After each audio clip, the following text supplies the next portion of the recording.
संक्षिप्त परिचय देते हुए बताएं आज की प्रमुख मांगे क्या हैं, क्या समस्याओं का सामना करना, किन किन समस्याओं का सामना करना पड़ रहा है शिक्षा मित्र को। देखिए, मैं शिव कुमार शुक्ला, प्रदेश अध्यक्ष उत्तर प्रदेश प्राथमिक शिक्षा मित्र संघ।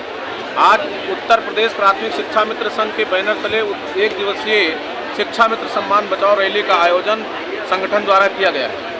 पिछले कई वर्षों से शिक्षा मित्र अपने को असहज, असुरक्षित महसूस कर रहा है, क्योंकि 25 जुलाई 2017 को समायोजन निरस्त होने के बाद माननीय उत्तर प्रदेश के यशस्वी मुख्यमंत्री द्वारा कई बार शिक्षा मित्रों को ये कहा गया कि आप जाके पठन पाठन करिए, आपकी संपूर्ण जिम्मेदारी हमारी है, हम आपकी सेवाएं सुरक्षित करेंगे।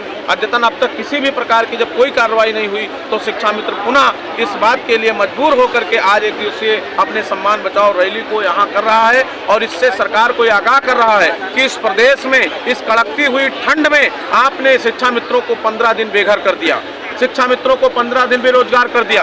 आपने शिक्षा मित्रों को समायोजन करने के लिए कहा था, आपने शिक्षा मित्रों का समायोजन नहीं किया। इसलिए मैं इस मंच के माध्यम से यशस्वी मुख्यमंत्री जी से मांग करता हूं कि शिक्षा मित्रों का समायोजन पुनः सहायक अध्यापक के पद पर नियमों में शिथिलता करके किया जाए। जब तक नहीं हो पाता है तब तक अन्य जो समस्याएं 12 महीना 62 वर्ष की सेवाएं सुरक्षित कर दिया जाए। हमारे बीच में 60-60 हजार टेट पास शिक्षा मित्र हैं, उसके बाद बाकी लोग अपने सीटेट और टेट की तैयारी में लगे हैं। यहाँ तो संपूर्ण शिक्षा मित्रों के समायोजन को करने के लिए सरकार के पास प्रतिबद्धताएं हैं। यदि नियमों में शिथिलता कर दिया जाए और सरकार पूरी तरह से मन बना ले तो शिक्षा मित्रों का कल्याण एक महीने में हो सकता है। इसलिए हम अपनी बात माननीय मुख्यमंत्री तक पहुंचाने के लिए माननीय जनप्रतिनिधियों के माध्यम से अभी हमारी मुख्यमंत्री जी से माननीय उप मुख्यमंत्री जी से वार्ता हुई थी, माननीय विधायक गणों से वार्ता हुई है, माननीय बेसिक शिक्षा मंत्री जी से बात हुई है और उसी के परिप्रेक्ष्य में एक दिवसीय रैली का आयोजन है। इस रैली के माध्यम से हमने अपना 6 सूत्रीय ज्ञापन माननीय मुख्यमंत्री जी को सौंपा हूँ और दे रहा हूँ और यह निरंतर क्रम हमारा 25 दिसंबर से चल रहा है। 25 दिसंबर से ब्लॉकों पर हुआ है कार्यक्रम और फिर 2 जनवरी 2023 को पूरे प्रदेश के जनपदों से कार्यक्रम से ज्ञापन माननीय मुख्यमंत्री जी को प्रेषित किया गया है। और पुनः आज मैं इको गार्डन में अपने इन तमाम शिक्षा मित्र साथियों के साथ शिक्षा मित्र जी से, शिक्षा मंत्री जी से और माननीय लोकप्रिय मुख्यमंत्री जी से इस बात की मांग करता हूं कि शिक्षा मित्रों की समस्याओं को संज्ञान लेते हुए और शीघ्र निस्तारण करके शिक्षा मित्रों की समस्याओं का समाधान हो। आज इतनी भारी संख्या में शिक्षा मित्र यहाँ मौजूद हैं, आप लोग मौजूद हैं। एक लंबे समय से आप लोग अपनी मांगों को लेकर सरकार से के सामने अपना ज्ञापन और पत्र वगैरह भेजते रहे हैं, किंतु अभी तक कोई कार्रवाई नहीं हुई। आज इतनी संख्या में उपस्थित हैं, अभी कोई जिम्मेदार अफसर कोई सकारात्मक जवाब नहीं दिया आप लोगों को, क्या अगला कदम होगा? अगला कदम है, हमने 2 बजे का समय दिया है और ऐसा नहीं है, हमने अगर संघर्ष किया, हमारा 22 वर्षों का सेवा है और 22 वर्षों के संघर्ष में इस प्रदेश में संविदा से मूल कैडर में समायोजन का अगर किसी भी व्यक्ति को गौरव प्राप्त है तो वो शिक्षा मित्रों को प्राप्त है। शिक्षा मित्र 1,37,000 सहायक अध्यापक बना था। ये माननीय सर्वोच्च न्यायालय से रिवर्ट हुआ और माननीय मुख्यमंत्री जी की कृपा होगी तो फिर सभी शिक्षा मित्र अपने मूल पद को प्राप्त करेंगे, अपने मूल लक्ष्य को प्राप्त करेंगे। उसी के परिप्रेक्ष्य में कार्यक्रम है और हमारी तमाम अधिकारियों से वार्ता हुई है। 2 बजे तक अगर सकारात्मक परिणाम नहीं निकला तो उसके बाद में हम विचार करेंगे हमें क्या करना है। 4 पंक्तियों में अपना प्रस्तुत करता हूँ कि धन्य है योगी की सरकार, धन्य है योगी की सरकार, बंद पड़े विद्यालय खोले ज्ञान की ज्योति। विधायक जी आप हमारी पीड़ा को माननीय मुख्यमंत्री जी तक पहुँचा निवेदन है तो हमारा जीवन विकास हो जाएगा। तब मैं पढ़ता हूँ कि बंद पड़े विद्यालय खोले ज्ञान की ज्योति जलाई, घर घर से बच्चों को लाकर शैक्षिक क्रांति चलाई, घर घर से बच्चों को लाकर शैक्षिक क्रांति चलाई।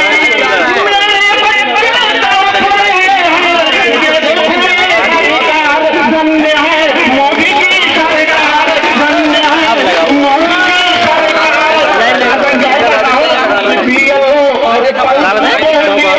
सब हमने करवाया है, मतगणना के कार्य को हमने आप ले लें इंटरव्यू लो, हम पकड़ ली क्या करें। विधायक जी यहाँ पर समायोजन को लेकर शिक्षा मित्र धरना दे रहे हैं, आप यहाँ मौजूद हैं, क्या कहना चाहते हैं? एक लंबे समय से लड़ाई लड़ते आ रहे हैं शिक्षा मित्र समायोजन को लेकर, क्या कहना चाहते हैं? देखिए, समायोजन की जो लंबे अरसे से लड़ाई चल रही है, उस पर कहीं न कहीं एक दिक्कत ये आई थी शुरुआत में कि जो सुप्रीम कोर्ट चले गए थे वो लोग जो टीटी पास किए थे, और सुप्रीम कोर्ट का आदेश आ गया था कि टीटी पास लिए जाएं। हमारे शिक्षा मित्र भाई इंटर पास ज़्यादा थे और बीएड और टीटी पास नहीं थे। इस दरमियान काफ़ी हमारे शिक्षा मित्रों ने बीएड भी कर लिया है और टीटी भी पास कर लिया है, तो इसलिए हमारे सभी शिक्षा मित्रों का भी श्रेणी में रखा जाए। विधायक जी, 5 लोगों का दल मिलने गया है, क्या कहना चाहते हैं? सुना है मिलने के लिए बुलाया गया है 5 सदस्यीय दल को, क्या जानकारी में है आपकी इसी बात? नहीं, ये जानकारी में बात नहीं है। ये जानकारी में है हमारे माननीय सांसद जी कौशल किशोर जी ने पिछली बार भी लड़ाई लड़े शिक्षा मित्रों की, पीआरडी के जवानों की और वो सारे संविदा शिक्षा मित्रों की और वो होमगार्ड की, और हमारे जो है ये रहे आशा बहुएं भी रही और आंगनबाड़ी वर्कर भी रहे। सभी लोगों की लड़ाई लड़े। उस दरमियान सरकार से पूरी प्रयास किए और मांग रखी, उसमें मानदेय बढ़ाया गया था। जिस टाइप से शिक्षा मित्रों को 3200 मिलता था, 10,000 हो गया था। आंगनबाड़ी आशा बहुओं को मात्र 600 रुपये मिलता था, तो सभी को कुछ राहत मिली थी। लेकिन उसी दरमियान ये जो कोर्ट का आदेश था कि टीटी पास वाले लोग काफ़ी पढ़े हुए थे छात्र से, जिनको नौकरी वो शिक्षक की मिलनी चाहिए थी, तो उसी में जो है क्रम में हमारे शिक्षा मित्रों ने 17 में फैसला भी आया था सुप्रीम कोर्ट से कोई समायोजन को लेकर, इस बारे में क्या कहना चाहते हैं? समायोजन का जो फैसला सुप्रीम कोर्ट का इसी आधार पे आया था कि टीटी पास जो है पहले लिए जाएं, उसके बाद जो है उसका निर्णय हो, ना कि उन लोगों के साथ के सौतेला व्यवहार लगता था कि आपके 2 बेटे हैं, दो मेरी बात सुन लीजिए, मान लीजिए आपके 2 बेटे हैं और एक पढ़ा लिखा हो और एक गैर पढ़ा लिखा हो, वो भी मजदूरी करे, उससे भी मजदूरी कराओ, तो ये तो मतलब एक के साथ जो है जास्ती होगी। तो इस तरीके से प्रदेश के सभी लोग, हमारी सरकार के सभी लोग अपने हैं, प्रदेश के जितने भी वासी हैं, तो उनके साथ एक न्याय हित में व्यवहार करना हमारी पार्टी का भी और हमारे सरकार का, माननीय मुख्यमंत्री जी का भी ये नियमावली है कि किसी के साथ दोहरा व्यवहार नहीं करने का जो है वो सोचे हैं। इसलिए उस क्रम में हमारे काफ़ी शिक्षा मित्र भी बीटीसी कर लिए हैं, बीएड भी कर लिए हैं, टीटी भी बहुत लोग पास कर लिए हैं, तो उस क्रम में हम सबकी बात रखेंगे कि हमारे सब शिक्षा मित्रों को भी लिया जाए और समायोजित किया जाए। सरकार से क्या बात कहेंगी कि सरकार शिक्षा मित्रों के लिए क्या कदम उठाने जा रही है, क्योंकि आपकी सरकार है मोदी जी? जी, क्या कहना चाहते हैं? नहीं, हमारी सरकार है, इसीलिए हम आए हैं जी। हमारे क्षेत्र के भी काफ़ी लोग हैं, शिक्षा मित्र लोगों ने हमें बुलाया, हम आए हैं आपकी मांग को, आपकी बात को हम वहाँ तक रखने के लिए आए हैं कि हम आपकी बात को माननीय मुख्यमंत्री के पास पहुँचाएंगे और हम पूरी प्रयास करेंगे कि मुख्यमंत्री जी इस पर निर्णय अच्छा लें, हमारे लोगों को सहमति प्रदान करें। इसलिए हम आए हैं और बात रखेंगे अपने सभी करते हैं आपका।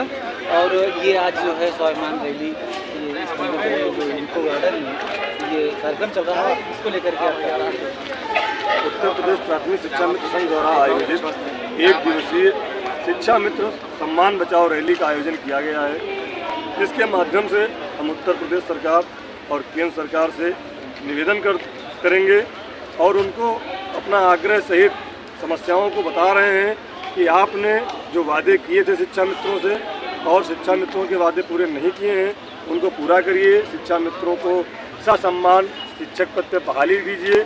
जो शिक्षा मित्र हमारे मृतक हो गए उनके परिवार को नौकरी दीजिए और जब तक आप ये प्रक्रिया पूरी कर रहे हैं तब तक शिक्षा मित्रों को 12 महीने 62 वर्ष तक की सुरक्षा की गारंटी देते हुए नियम बनाइए और 40,000 रुपये मानदेय शिक्षा मित्रों को तब तक दिया जाए।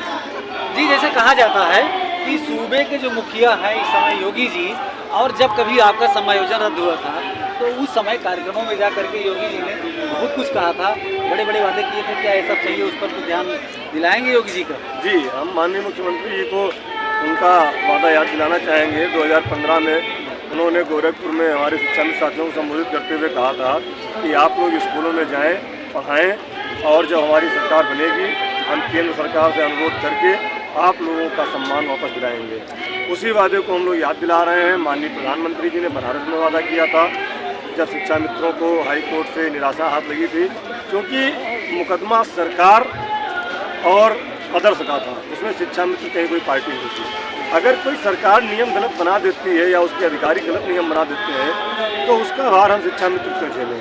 अगर एक सरकार ने गलत नियम बनाया तो दूसरी सरकार का कर्तव्य है कि उस नियमावली में सुधार करे और हम शिक्षा मित्रों को सहायक अध्यापक पद फिर से समायोजित करें, क्योंकि हम शिक्षा मित्र अध्यापक की किसी भी योग्यता से कम नहीं हैं।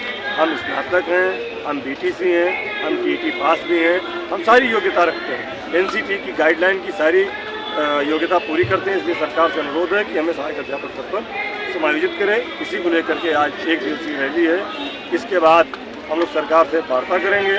जब सरकार हमारी बातें सुनती है और हमारी मांगों पर विचार करती है तो ठीक है, नहीं तो हम पुनः पूरे प्रदेश के शिक्षा मित्र लखनऊ में एकत्र होंगे और सरकार को अपनी मांग मनवाने पर